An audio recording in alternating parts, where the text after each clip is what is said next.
నమస్తే అండి. నా పేరు పి సాంబశివరావు, పి శివ అంటారు. గుంటూరు వెస్ట్ ఐటీడీపీ అధ్యక్షుడిగా ఉన్నాను. వీళ్ళందరూ మా ఐటీడీపీ కమిటీ.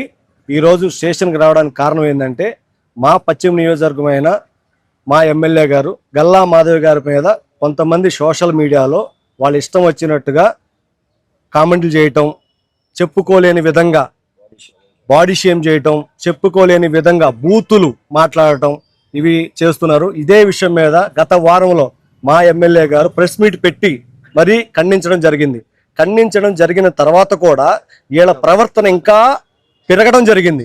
ఏంటంటే, మేము ఇలాగా చేస్తాం, మమ్మల్ని ఎవరు ఏం చేయలేరు అనే వీధిగా మాకు తాడేపల్లి నుంచి వచ్చిన ఆదేశాలు మేము ఇలాగే పాటిస్తాం, మేము ఇలాగే ఉంటాం అన్న రీతిలో వీళ్ళు తయారయ్యారు.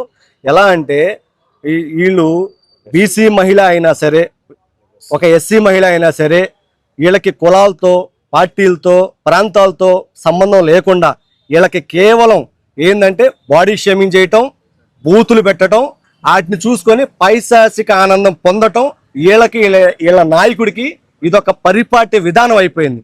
దీన్ని చూసాం ఇంకనైనా మారతారని చూసాం, కానీ వీళ్ళ మార్పు లేదు. కాబట్టి మేము మా ఎమ్మెల్యే గారు పడుతున్న మానసిక శోభను మేము ఇక దీన్ని ఇంతటితో ఆపకూడదు, ఖచ్చితంగా వీళ్ళకి శిక్ష పడాలి అన్న ఉద్దేశంతో ఈరోజు మాకు మా మేడం గారి మీద అయితే కంప్లైంట్లు, ఎవరైతే బూతులు పెడుతూ, ఎవరైతే మాటలు చెప్పలేని విధంగా బూతులు తిడుతూ సామాజిక మీడియాలో చేస్తున్నారో, ఇతని పేరు అద్దంకి శివాజీ.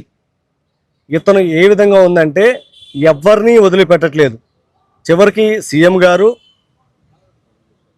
ఎస్సీ మహిళ అయిన హోమ్ మినిస్టర్ గారు, మా పశ్చిమ నియోజకవర్గం అయిన బీసీ మహిళ అయిన గల్లా మాధవి గారు ఎవరిని, ఆ పరిటాల శ్రీరాముని, లేకపోతే రఘురామకృష్ణరాజు గారిని, లేదంటే చింతమనేని ప్రభాకర్ని, లోకేష్ గారిని, ఎవరిని వదిలిపెట్టకుండా ఈయన ఇష్టారాజ్యంగా ఈయనకి నోటికి ఏదొస్తే అది మాట్లాడతాం.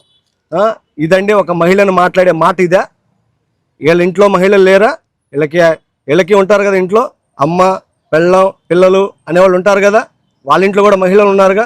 ఈ రకంగా మాట్లాడతారు ఎవరైనా? ఈ పదాన్ని వాడతారా?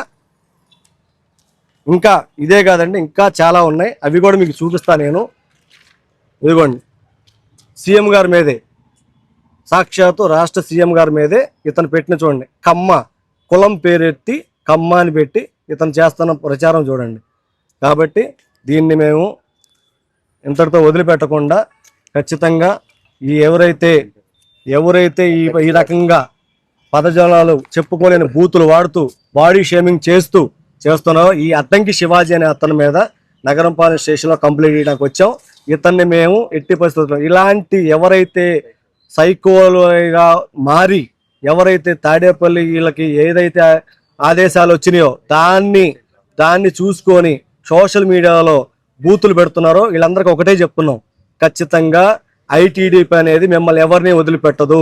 మీరు ఎక్కడున్నా సరే చట్టపరంగా, న్యాయపరంగా మీకు చేయాల్సిన ట్రీట్మెంట్ చేపిస్తాం, మీకు శిక్ష పడే వరకు మేము పోరాడతామని తెలియజేస్తున్నాం.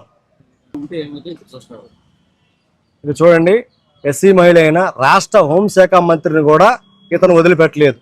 ఇతను ఎట్లా మాట్లాడాడో చూడండి. ఇతనే కాదు, ఎవరైతే రఘురామకృష్ణరాజు ఉన్నారో అతన్ని సైతం, ఇతన్ని స్పీకర్ అయిన ఇతన్ని కూడా ఇతను వదిలిపెట్టకుండా ఈ రకంగా మాట్లాడాడు. మేము వీళ్ళకి తెలియజేసేది ఏంటంటే, మీకు నిజంగా అంత ధైర్యం ఉండి మీరు ఏదైనా చెప్పాలి అనుకుంటే పాలన పరంగా మాట్లాడండి, రాజకీయం పరంగా మాట్లాడండి, అంతేగాని వ్యక్తిత్వం గురించి, బాడీ షేమింగ్ గురించి మాట్లాడాల్సిన అవసరం ఏముంటో నాకు అర్థం కావట్లేదు. మీ నాయకుడు ఆదేశాలు ఇచ్చినంత మాత్రాన మీరు ఈ రకంగా మాట్లాడితే రేపు మీ అధినాయకుడు కాదు బాధపడేది, మీరే బాధపడేది.